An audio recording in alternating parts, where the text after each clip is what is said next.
A paz, irmãos, como é bom a gente estar aqui. Estou tão feliz de estar aqui. É muito bom a gente poder louvar a Deus, exaltar o nome santo do nosso Deus maravilhoso.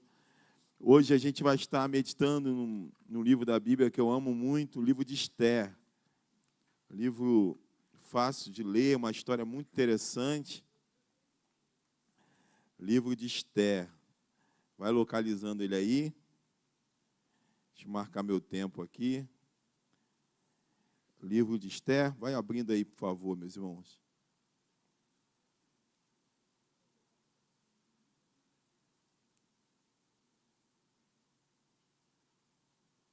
Esther. Antes da gente ler, lá no capítulo 4, eu queria só nos localizar aí antes.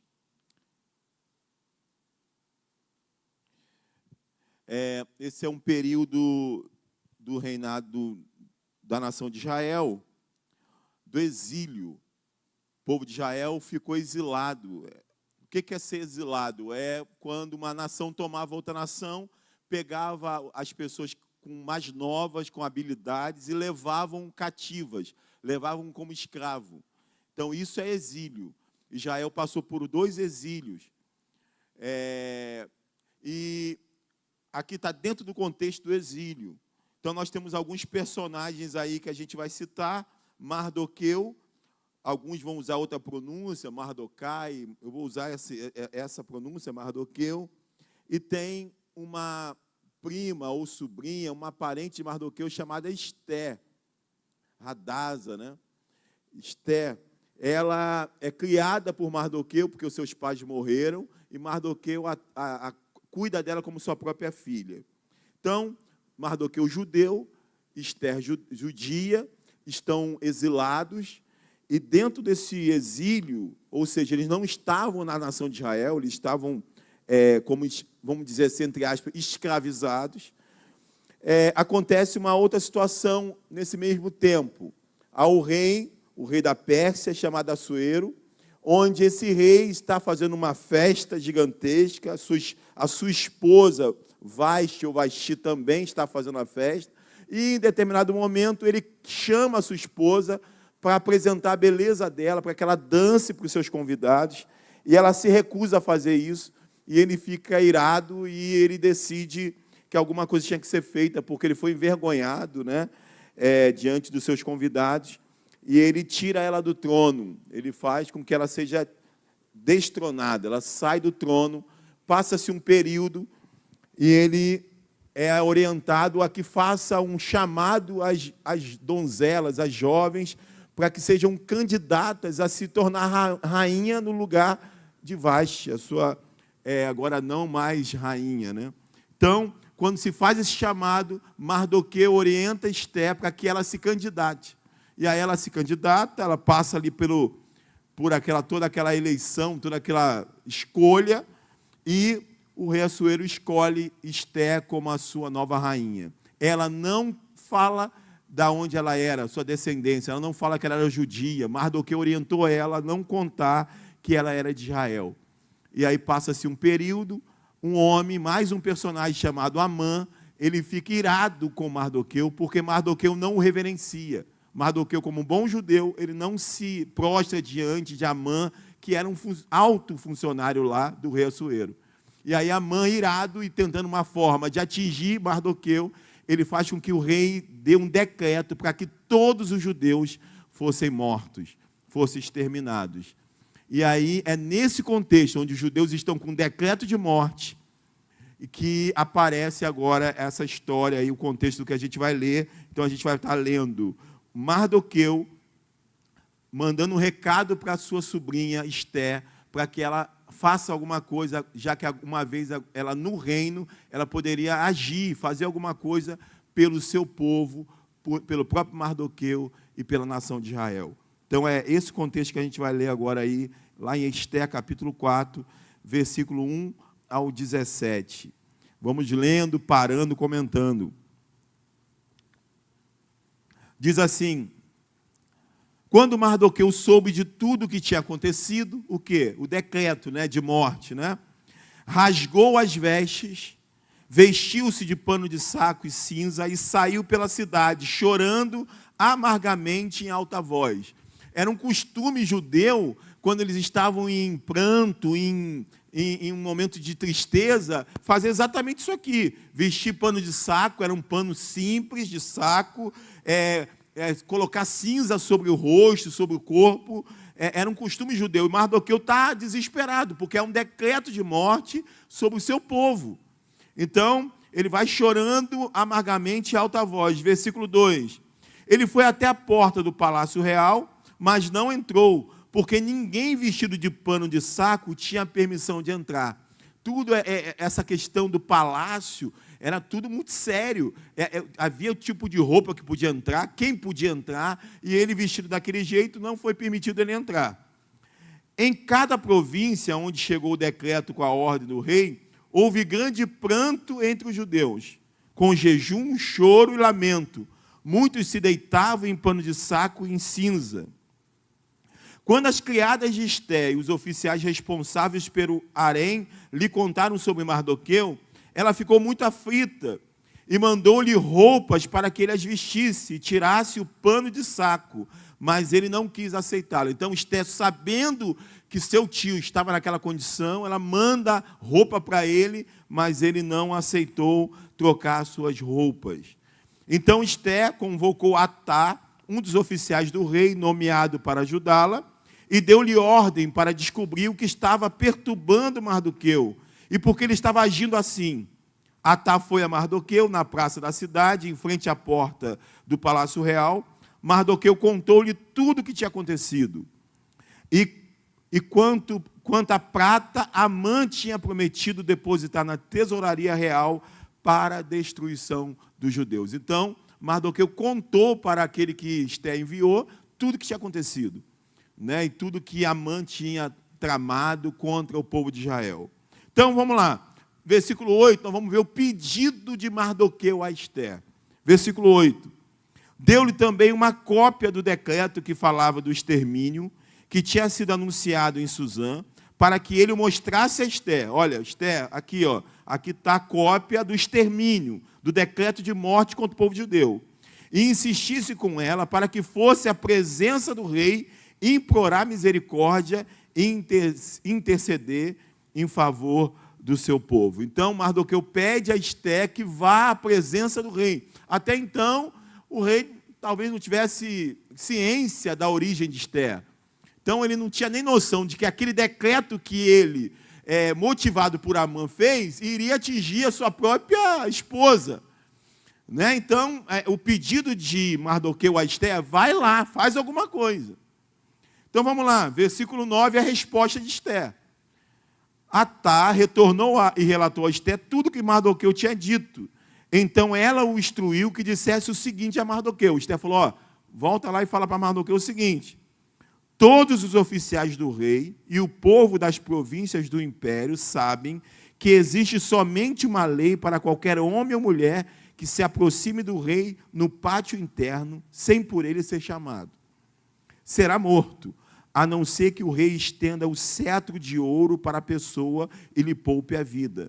E eu não sou chamado à presença do rei há mais de 30 dias. Então, Esté, quando tem esse pedido de Mardoqueu, ela fala assim, olha, volta lá e fala para o meu tio o seguinte, ó, todo mundo sabe que ninguém pode ir à presença do rei sem ser chamado. Nem eu, como esposa, como rainha. Só pode ir à presença do rei quando o rei chama. Se alguém vai à presença do rei espontaneamente, só tem duas saídas para ele. Ou ele será morto, ou, por misericórdia, o rei estende o cetro. O cetro era uma espécie de cajado com a marca do rei. Então, se você fosse ao rei sem ser chamado, ele certamente te mataria. Por misericórdia, ele poderia estender o cetro e dizer, não mata. Deixa ele, vou ouvi-lo. Então, o que Esté fala para Mardoqueu é o seguinte, olha, o que você está me pedindo é uma roleta russa. Roleta russa é aquela coisa, você pega um revólver, tira todas as balas, deixa uma bala só, gira o tambor, fecha sem saber aonde caiu, se está na câmera certa e aperta o gatilho. Se aquela bala, aquele tambor que você girou, cair na mira do próximo tiro, a pessoa está perdida. Pode ser que não caia. Então, o que Esther está dizendo, Mardoqueu, o que você está me pedindo é uma roleta russa, é um ir para a morte. O que me garante que ele vai estender o cetro para mim? Ele já não me chama, há 30 dias eu não vou à presença dele. Como que agora eu vou lá? Então, olha só que interessante. Ela fala, Mardoqueu, eu não posso fazer isso. Todo mundo sabe que ninguém pode ir à presença do rei sem ser chamado. Como que eu tenho a certeza de que ele vai estender o cetro para mim? Então, isso é um suicídio, isso é uma loucura. Resposta de Mardoqueu. Quando Mardoqueu recebeu a resposta de Esther, mandou dizer-lhe. Aí que começa a mensagem. Olha o que Mardoqueu diz. Vamos pensar que Mardoqueu tem Esther como sua filha. Vamos pensar que Mardoqueu ama Esther. Então, olha a resposta dele. Quando Mardoqueu recebeu as respostas de Esther, versículo 12, versículo 13, mandou dizer-lhe, não pense que pelo fato de você estar no palácio do rei, de todos os judeus, só você escapará. Primeira coisa que ele vai dizer, Esther, não pense que por você estar no palácio, você escapará desse decreto. Não pense que isso não vai te atingir porque você é a rainha. Porque pela misericórdia de Deus, você, exilada, uma judia, chegou aonde você chegou. Não pense que você estará imune a essa situação. Essa situação, esse decreto vai te atingir. E aí, vamos pensar já que, às vezes, a gente tenta viver uma vida como se fôssemos uma ilha, isolados de todo mundo. E uma coisa, e a gente trabalha todo esse texto, um texto do Antigo Testamento, mas já pensando na questão da nova aliança e do Evangelho de Jesus Cristo. O Evangelho de Jesus Cristo é o Evangelho que sempre vai nos lembrar que a sua vida não é isolada, que as coisas que atingem o teu irmão te atingem.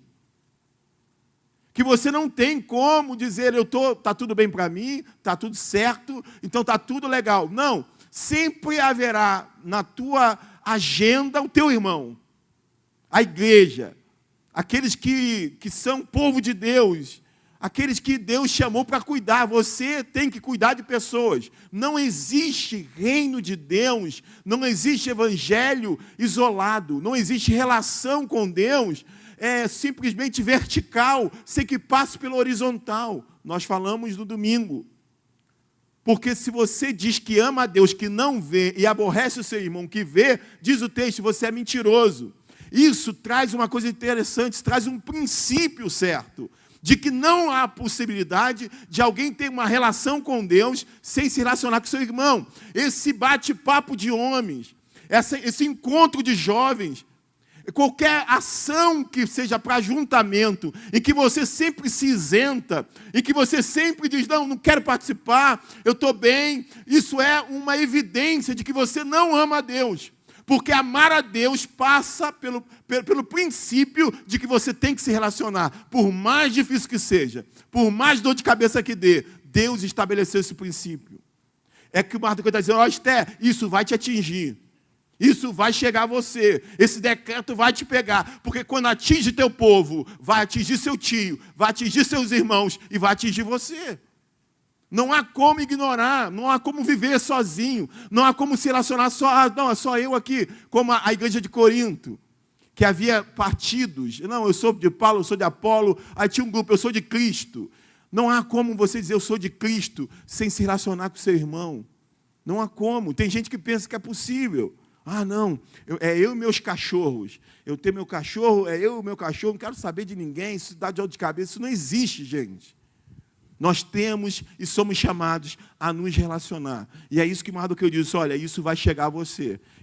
Não pense que você está aí isolada, não. Isso tem a ver com você, Esther. Primeira coisa que ele vai dizer. E aí ele vai dizer no versículo 14, pois se você ficar calada nesta hora, socorro e livramento surgirão de outra parte para os judeus, mas você e a família do seu pai morrerão. Olha outro ponto, gente.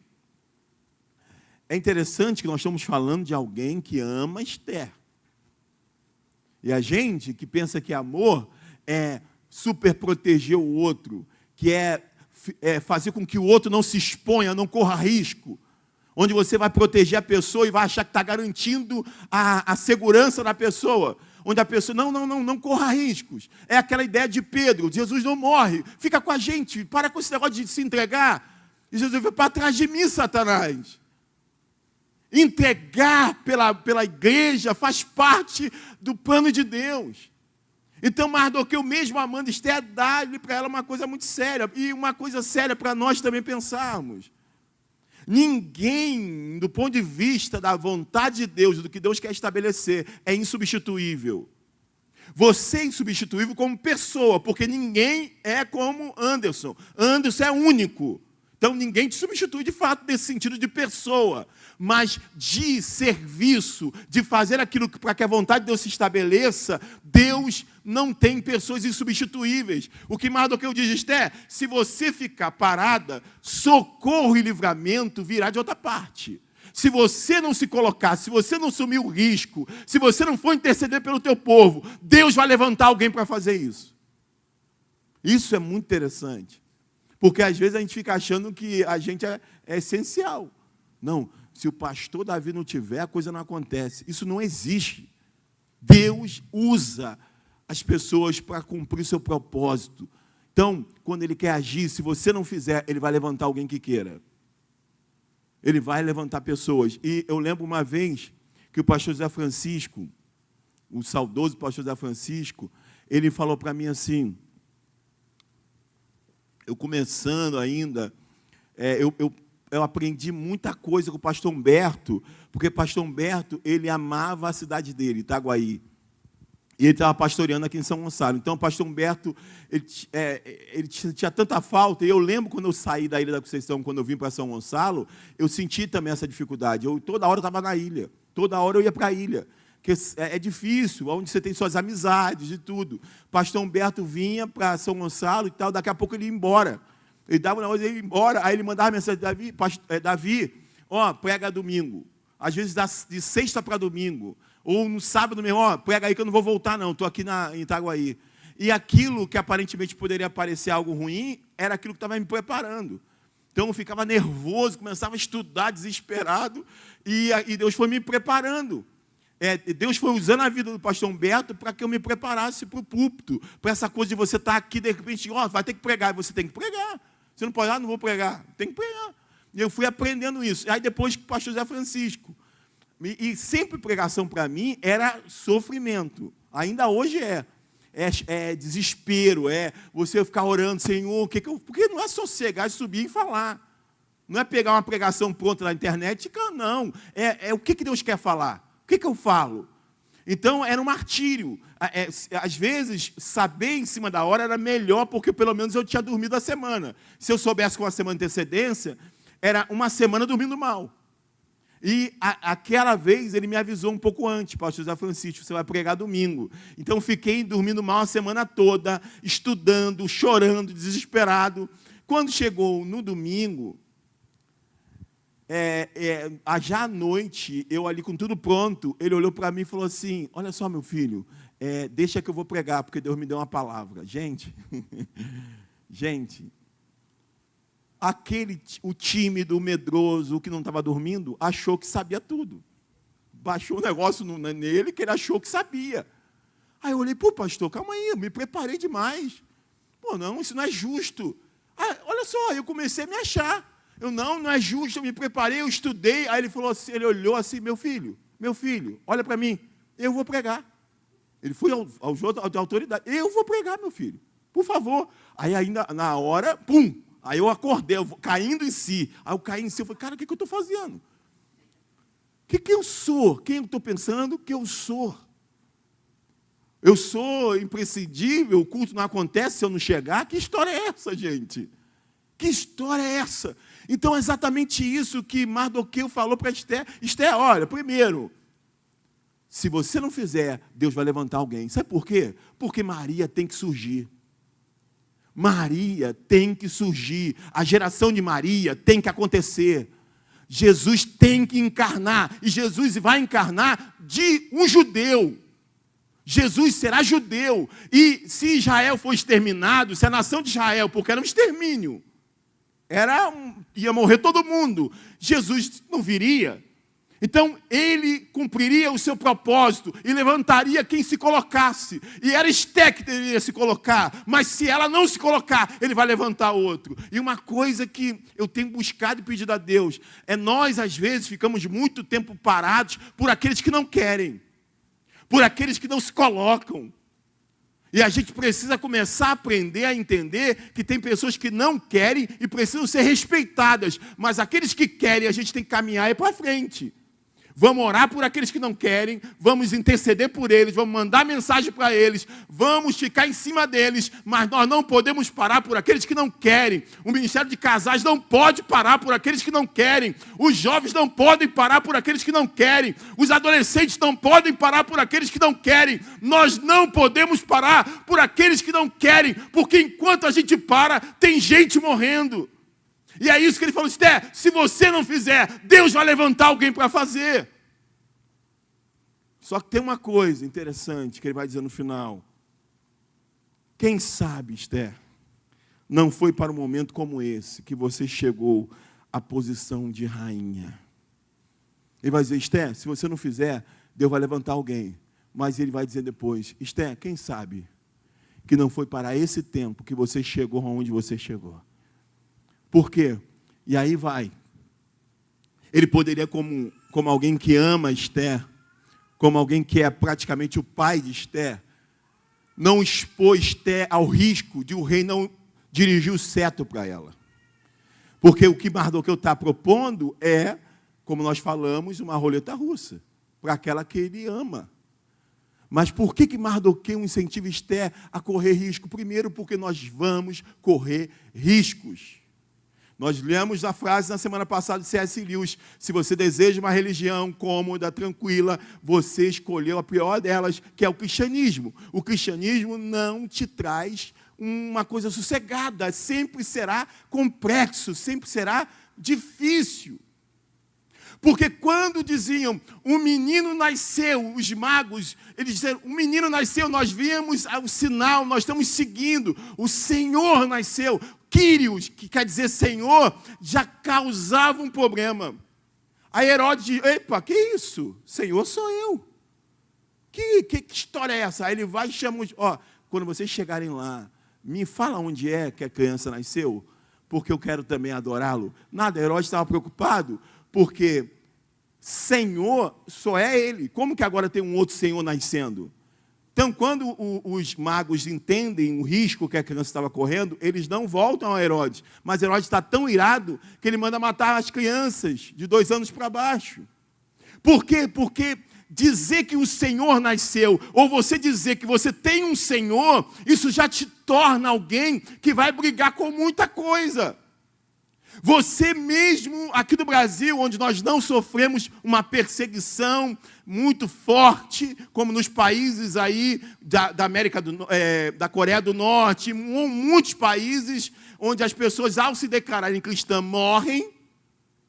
Mas no Brasil você não tem esse problema, mas ainda assim, uma vez que você crê no Senhor, a Bíblia diz que aqueles que quiserem viver piamente a fé em Jesus padecerão perseguição. De alguma forma, você será perseguido, se você viver piamente a sua fé. De alguma forma, você será questionado. De alguma forma, as coisas vão vir a você. Você pode ser a pessoa mais equilibrada. Você pode ser alguém que diz assim, eu não gosto de política, não quero me envolver com política, não quero que ninguém saiba em quem eu votei, eu quero ficar isento disso tudo. Ainda assim, uma vez que você se diz cristão, você vai ter momentos em que você vai bater de frente com alguma coisa. É impossível passar imune, porque uma vez que você escolhe Cristo, você está contra todo esse sistema. Então, Mardoqueu vai mexer com Esther, no sentido dela ir, porque ele vai dizer assim, Esther, será que não foi por esse propósito que você chegou onde você chegou? Isto é porque, se a gente for pensar, você está nessa posição hoje, é algo muito inexplicável. Será que não foi por isso que você chegou na posição que você chegou?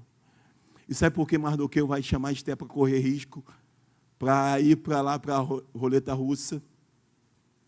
É porque por mais que a gente ame uma pessoa, por mais que a gente queira proteger nossos filhos, por mais que a gente queira dizer, fica quietinho, não corra riscos, ainda assim não tem coisa pior do que não correr risco, mas estar totalmente longe da vontade de Deus. Eu tenho certeza, com todo amor que você tem pelo teu filho, você prefere ele correr no risco, se a vontade de Deus assim o é, do que ele imune a qualquer situação, mas longe do propósito de Deus. Eu lembro uma menina que escolheu fazer um TCC da faculdade, conclusão do seu curso de Direito, defendendo a família. E ela provou lá cientificamente como que a família se compõe.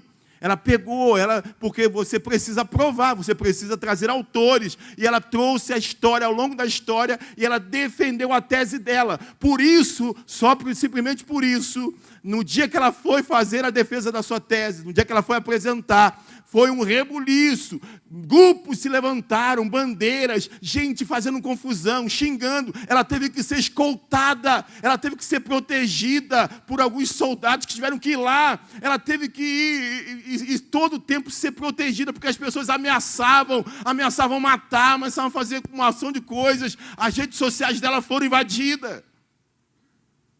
Talvez os pais dela pensassem, era melhor ela ter escolhido outro tema, era melhor ela ficar quietinha, era melhor ela não se meter com isso. Ela não estava inventando roda, ela não estava inventando nada, ela não estava sendo intolerante, ela só estava provando o que é família. Graças a Deus que os próprios professores ficaram numa condição que estavam contra ela, mas eles disseram, nós não podemos impedi-la de apresentar o trabalho dela. E nós não podemos negar que ela está embasada. Deixa ela apresentar. Aí começaram a tumultuar, não, tumulto não, ela tem direito de apresentar. E conseguiram uma outra sala, onde seria transmitido a apresentação dela. E ficou só um grupo mais controlado na sala onde ela estava. E ela apresentou, e ela passou com louvor. Ela tirou 10. Até aqueles que discordavam dela tiveram que dar o 10. Sabe? Talvez os pais, com medo das ameaças, tenham pensado, puxa, é tão melhor ficar quieto. É tão melhor escolher um tema onde isso não seja tocado. Mas eu tenho certeza que no final eles tiveram muito orgulho daquela menina, porque pior do que correr risco é você olhar para alguém e saber que aquela pessoa está longe da vontade de Deus. Esther, será que não foi para esse propósito que você chegou onde você chegou? Será que não foi por esse propósito que você nasceu onde você nasceu? Será que não foi por esse propósito que você está onde você está? Será que não foi por esse propósito que você ainda tem saúde hoje? Que Deus ainda te faz levantar? Que Deus te deu o emprego que te deu? Será qual o propósito que Deus tem para nossas vidas? Mardoqueu diz, Esther, pare um pouco para pensar. Deus tem um projeto, Deus quer usar a nação de Israel, da nação sairá o Messias que salvará o mundo, e isso passa pela tua vida, Esther. Por isso que talvez você tenha chegado onde você chegou. Versículo 15. Então, Esther mandou essa resposta a Mardoqueu. Vá, reunir todos os judeus que estão em Suzã e jejuem em meu favor. Não comam nem bebam durante 3 dias e 3 noites. Eu e minhas criadas jejuaremos como vocês. Depois disso irei ao rei, ainda que seja contra a lei. Se eu tiver que morrer, morrerei. Irmãos, por mais louco que possa parecer, evangelho é exatamente isso. Porque a gente eu me considero muito, meu pai tem essa ideia, meu pai tem essa postura de muito cuidado. Muito, assim, cuidado com o que possam falar, cuidado com os vizinhos.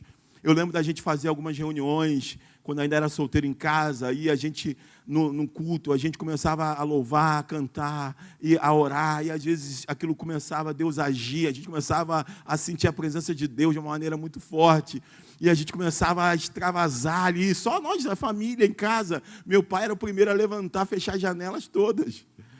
Porque ele fala, não, nossa família é reservada, a gente tem que ter... Meu pai sempre teve esse cuidado.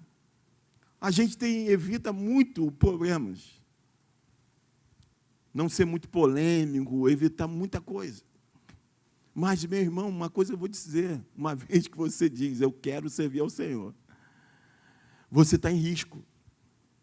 Eu já peguei esposa, já sentei com a esposa e dizer, meu marido está me batendo.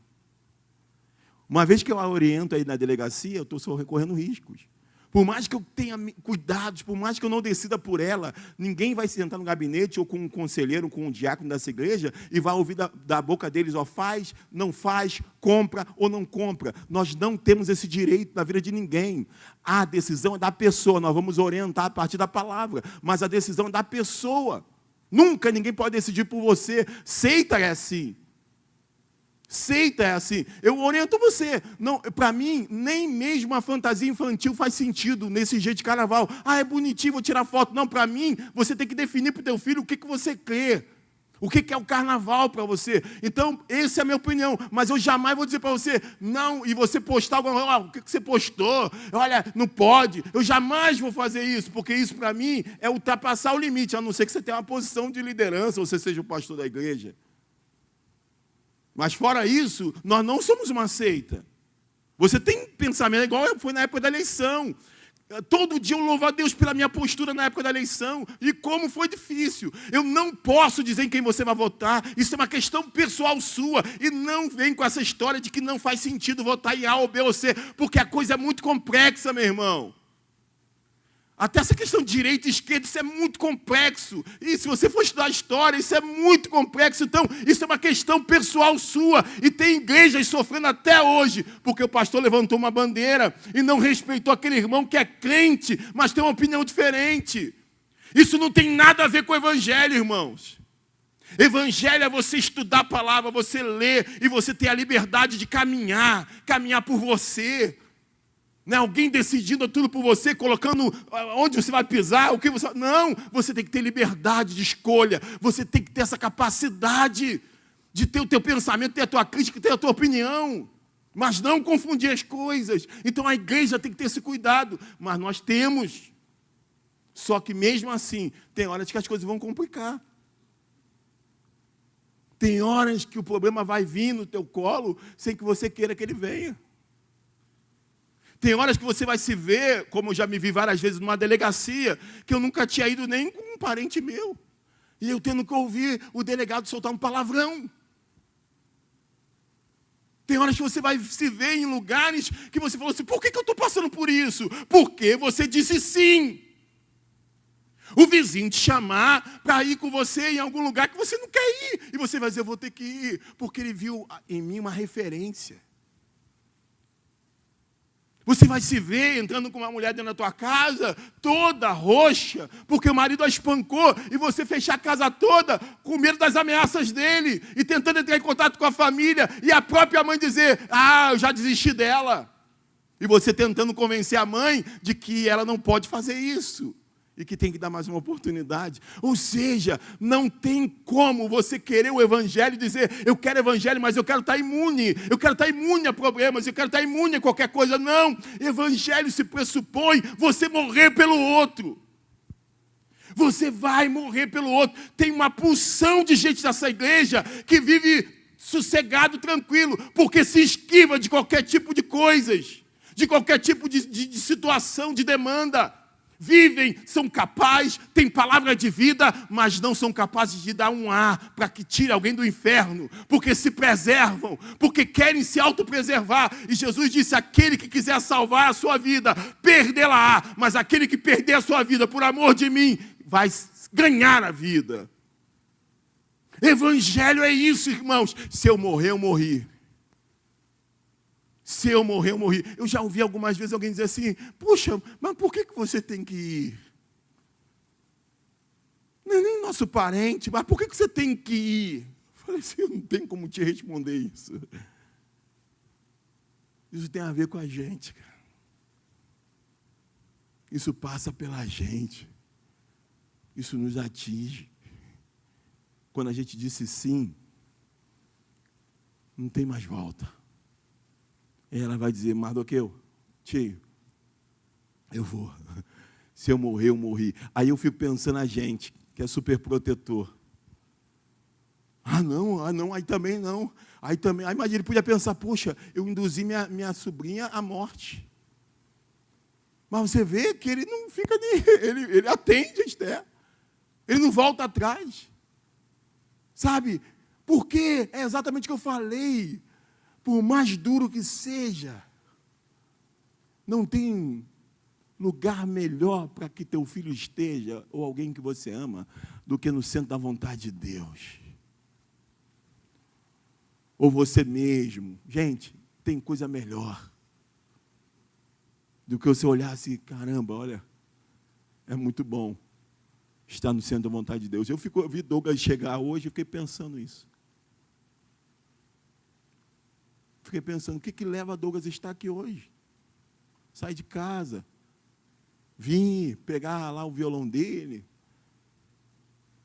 Sabe, isso é algo que nós não temos como explicar.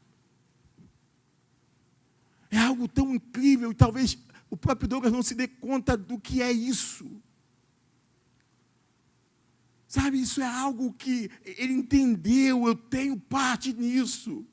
Talvez ele mesmo não sabe explicar, mas eu tenho parte nisso. Gente, o nosso tempo é algo muito precioso. Alguém vir, alguém tirar uma nota, alguém tirar um louvor, e alguém está estressado aqui, que não receba, que não tem um dinheiro, que não tem um cachê, que não tem, sabe, voltar, e muitas vezes passar por situações de chuva. Tia Edival e Tio Benjamin. É interessante que meus X são seus X também, né? Eu chamo de Tia Edival e Tio Benjamin. Vieram domingo, cedo. Aí passaram lá em casa, quando vieram para o culto, 6 e pouca, ficaram ilhados, ficaram debaixo da marquise. Como explicar isso aí? Aí meu sobrinho, eu consegui pegar um ônibus aqui, estou voltando para casa.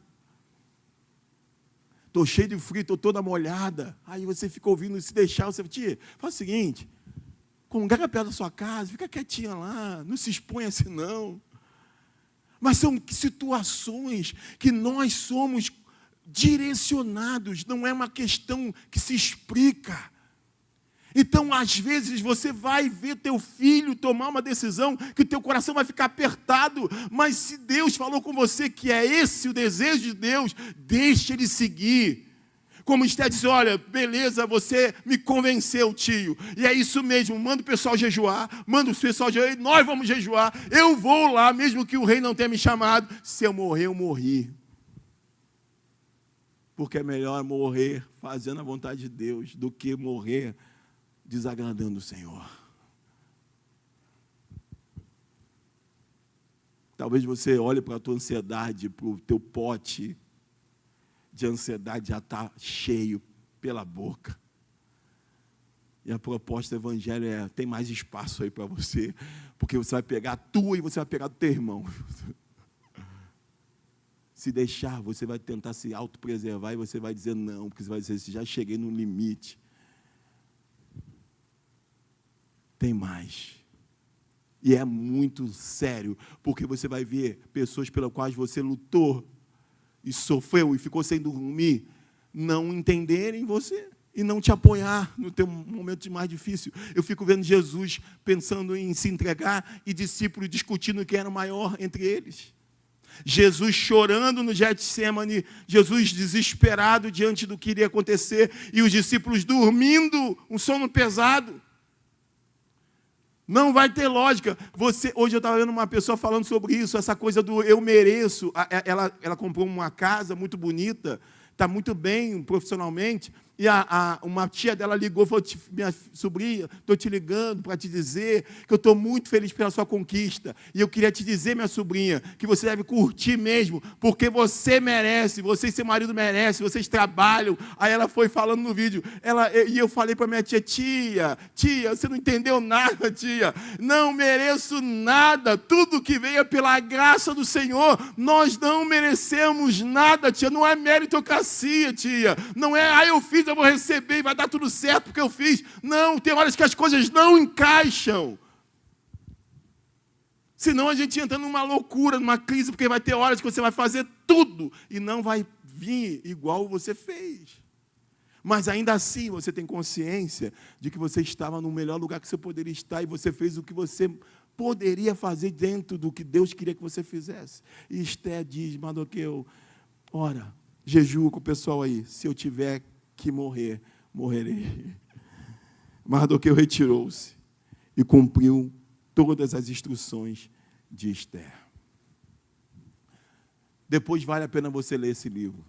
Não sei se você já leu, mas é uma coisa assim. Amã se deu mal, porque ela chama Amã. O rei estende o cetro para ela. Na verdade, o rei fala assim, Esther, o que você quer? Eu te dou até metade do reino, se você quiser. O cara estava apaixonado por Esther. Quando ela foi, ele, além de estender o cetro, falou, o que você quer, rainha? Eu te dou até metade do reino, se você pedir. Aí ela olhou, epa, não morri. E a coisa foi, aí ela foi fazendo de uma maneira para chamar Amã para o jantar, e Amã já tinha feito uma forca para Mardoqueu, e essa mesma forca que ele fez para Mardoqueu foi a que ele teve que usar. E também teve uma coisa interessante, que o rei percebendo, começou a perceber toda a armação de Amã, vai dizer assim para Amã, Amã, o que o rei deve fazer ao homem que ele deseja honrar? O que o rei deve fazer? Aí Amã pensou o quê? Ele está falando de mim. Eu sou fiel, eu sou um bom empregado, eu sou, né? Estou aqui com ele. Aí ele pensou que era para ele. Aí ele falou assim, rei, o rei deve fazer para alguém que o senhor deseja honrar, o senhor deve pegar o seu cavalo real, o cavalo que é teu, pegar a tua roupa real, vestir essa pessoa, e alguém ir carregando esse cavalo, e a pessoa que o senhor quer honrar em cima, e essa pessoa gritando, isso é que é feito ao homem que o rei deseja honrar. Porque Amã pensou tudo, Amã pensou, já sei, vai ser eu em cima com roupa real, e quem vai estar puxando o cavalo? Mardoqueu.